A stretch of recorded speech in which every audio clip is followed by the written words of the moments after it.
আসসালামু আলাইকুম দর্শক, আমি আসছি আমাদের একটা লতি খেতে।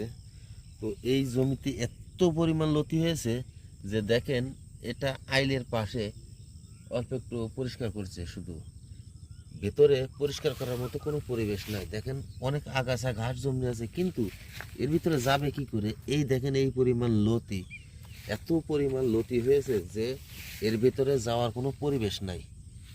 এই যে যে লতিগুলো, এর ভিতরে যদি যেতে হয় তাহলে এই লতিগুলো সব নষ্ট হয়ে যাবে।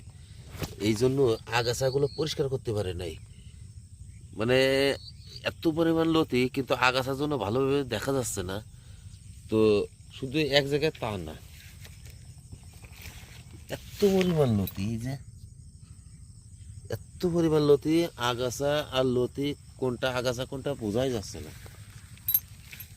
যার কারণে এই জমিটা এখনো পরিষ্কার করতে পারে নাই।